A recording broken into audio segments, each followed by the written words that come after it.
Setelah sebelumnya membuka kegiatan bimbingan teknis atau BIMTEK, peningkatan kapasitas terhadap kelompok usaha perhutanan sosial. Kali ini anggota Komisi 4 DPR RI dari fraksi PDI Perjuangan, Imade Urip, kembali menggenjot agenda BIMTEK sosialisasi infrastruktur hijau di Apple Resort CS Bede, Desa Sudimare, Tabanan.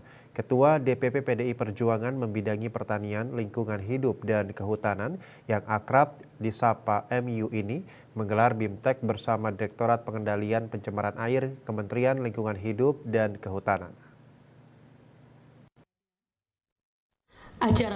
Agenda BIMTEK yang digenjot Wakil Rakyat Sejuta Traktor tersebut juga dihadiri anggota DPRD Bali Dapil Tabanan terpilih, Nimade Usmantari alias MU, pejabat fungsional ahli muda di Direktorat Pengendalian Pencemaran Air, Rahmat Ultari, Sekretaris Dinas Lingkungan Hidup Kabupaten Tabanan, I Gusti Nyoman Suarya, serta ratusan masyarakat peduli lingkungan se-Kabupaten Tabanan. Made Urip yang dikenal petani sebagai Wakil Rakyat Sejuta Traktor tersebut mengatakan, BIMTEK kali ini bertujuan selain untuk menambah kapasitas petani dan Krama Subak juga memberikan wawasan serta pengetahuan praktis kepada stakeholder yang berkaitan dengan lingkungan hidup di Kabupaten Tabanan. Pada BIMTEK ini khusus berkaitan dengan infrastruktur hijau, terutama instalasi pengolahan limbah atau IPAL. Made Urip mengungkapkan akibat kemajuan pembangunan yang luar biasa, terutama dari sektor industri, dampaknya sangat luar biasa terhadap permasalahan limbah. Lebih lanjut, anggota DPR RI terpilih 5 periode yang terpilih dengan 255.130 suara terbanyak Dapil Bali dan ranking ke-7 nasional yang digadang-gadang maju menjadi bakal calon Bupati Tabanan ini menjelaskan permasalahan lingkungan yang dihadapi yakni alih fungsi lahan yang semakin masif di Bali. Alih fungsi lahan ini, Pak. Ini luar biasa ini. Hampir 700 hektar per tahun. Sawah produktif kita itu hilang. Dan ini kan merusak lingkungan ini. Itu kalau tidak bisa kita kendalikan dengan baik. Mudah-mudahan BIMTEK ini memberikan wawasan kepada kita semuanya, terutama dalam hal pengelolaan limbah dan juga bagaimana mengelola sampah ini dengan baik.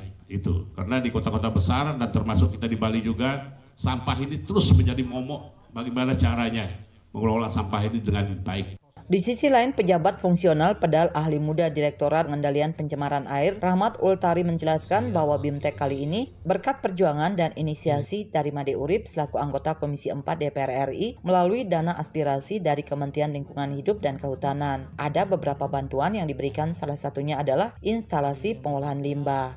Sejauh ini sudah lama bermitra kita, mudah-mudahan bisa berlanjut terus, mudah-mudahan bisa memberikan banyak manfaat buat masyarakat. Salah satu penerima bantuan instalasi IPAL, Yuli Saiful Bahri dari Yayasan La Roiba Bali Bina Insani Tabanan, mengakui sangat berterima kasih atas bantuan IPAL yang difasilitasi oleh Made Urip. Sebelumnya ia hanya bisa membuat septic tank yang sangat biasa dan menurut pengamatannya masih ada pencemaran lingkungan.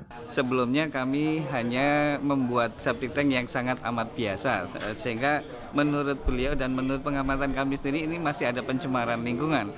Dan ketika kami mendapatkan informasi dan kami dipercaya untuk mendapatkan bantuan IPAL ini, kami sangat bersyukur dan berterima kasih. Di sela-sela kegiatan BIMTEK, Made Urip menyerahkan bantuan berupa 6 unit sepeda motor roda 3 kepada 6 desa adat yang ada di Kabupaten Tabanan, yaitu Desa Adat Abang Baturiti, Desa Adat Cautua Marga, Desa Adat Sandan Wangaya Gede, Desa Den Bantas, Desa Adat Wanesari, dan Desa Adat Batu Haji Kawan. Pada kesempatan itu, Bendesa Adat Batu Haji Kawan, I Gusti Wayan Rawan sangat berterima kasih atas bantuan sepeda motor roda 3 yang diberikan oleh Made Urip. Bantuan ini sangat berguna karena Desa Adat Batu Haji Kawan memiliki program Go Green untuk menanggulangi permasalahan sampah. Kami di Desa Adat punya program Go Green. Go Green itu dengan istilahnya untuk membersihkan dari sampah, segala sampah dan sebagainya, membuat rencana tracking. Nah, dengan bantuan dari Pak Made Urip ini tentu sangat membantu buat warga kami dari Desa Adat Batu Haji Kawan untuk memilah dan memilih sampah-sampah plastik dan anorganik. Sukses Pak Made Urip! Merdeka! Merdeka! Merdeka! Merdeka! Dalam BIMTEK kali ini, Made Urip juga memberikan pemahaman tentang 4 pilar kebangsaan untuk menambah wawasan dalam kehidupan berbangsa dan bernegara. Tim Liputan Bali TV.